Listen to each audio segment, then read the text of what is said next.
Bismillahirrahmanirrahim. Assalamualaikum warahmatullahi wabarakatuh. Alhamdulillahi wa kafa, wassalatu wassalamu ala habibil mustafa wa ala alihi wa sahbihi ahlus sidqi wal wafa. Nahmaduhu wa nasta'inuhu wa nastaghfiruh wa na'udzu billahi min syururi anfusina wa min sayyiati a'malina. May yahdihillahu fala mudilla lahu wa may yudlil falan tajida lahu waliyyan mursyida. Amma ba'd.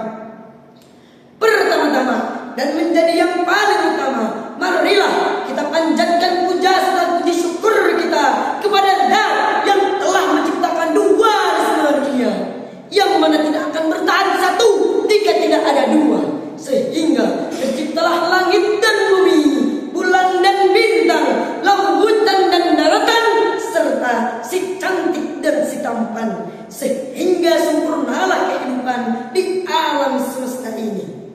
Kedua kalinya, salawat serta salam mudah-mudahan senantiasa mengalir deras kepada sosok pemimpin umat yang menyirna penduduk kriminal dan maksiat, yang mengorbit cahaya selamat, mampu memberi syafaat kepada kita sebagai umatnya kelak di hari kiamat. Dewan juri yang saya muliakan, hadirin yang berbahagia, pada kesempatan yang mulia ini izinkan saya untuk menyampaikan pidato dengan judul Membangun Generasi Muda dengan Landasan Ilmu Agama. Generasi muda merupakan salah satu kekuatan bagi suatu umat maupun bangsa. Oleh karena itu, untuk melihat nasib masa depan suatu bangsa, lihatlah generasi muda saat itu. Jika para pemuda-pemudinya berilmu, maka negara akan maju. Jika para pemuda-pemudinya sehat, maka negara akan kuat. Dan yang paling penting, jika para pemuda-pemudinya beriman dan bertakwa, maka insya Allah negara akan aman dan jaya. Insinyur Soekarno pernah berkata, beri aku 1000 orang tua, niscaya akan kucabut Semeru dari akarnya. Beri aku 10 pemuda, niscaya akan kugoncangkan dunia. Oleh karena itu, ingatlah saudara, inna fi yadi syubbani amral ummah wa fi aqdamiha hayataha. Di tangan para pemuda lah nasib suatu bangsa, dan pada derap kaki mereka lah hidup suatu bangsa. Hal ini sesuai yang termaktub dalam Al-Quran surat An-Nisa ayat 9 yang berbunyi, A'udzu billahi minasy syaithanir rajim.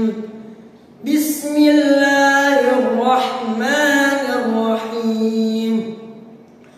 Wal yakhshal ladzina law taraku min khalfihim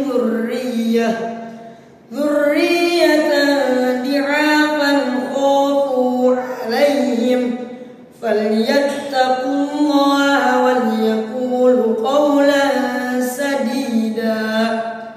Dan hendaklah takut kepada Allah orang-orang yang meninggalkan di belakang mereka keturunan yang lemah, yang mereka khawatir terhadap kesejahteraannya.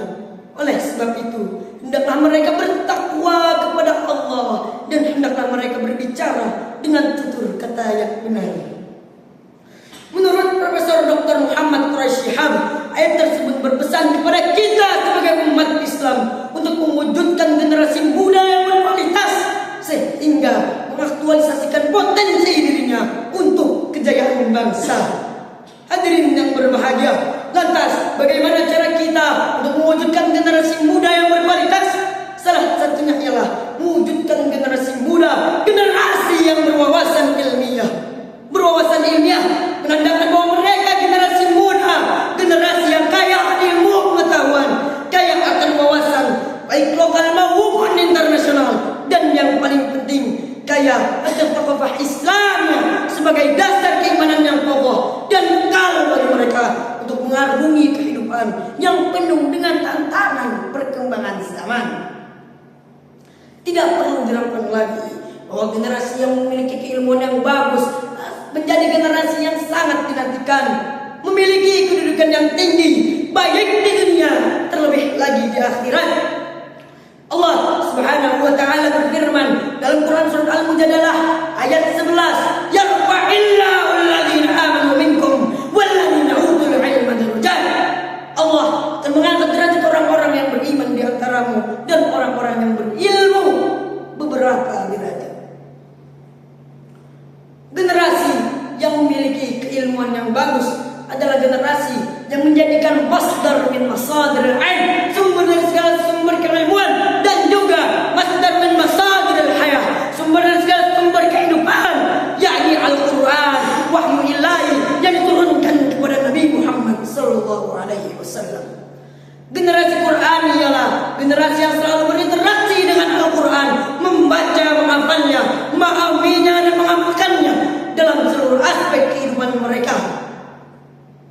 Rasulullah sallallahu alaihi wasallam berhasil mencetak umat yang kuat akidahnya, baik akhlaknya, serta tinggi peradabannya hanya dengan Al-Quran. Rasulullah sallallahu alaihi wasallam bersabda, "Taraktu fikum amrayni lan tadillu ma tamassaktum bima, kitabullah wa sunnatun nabiyya."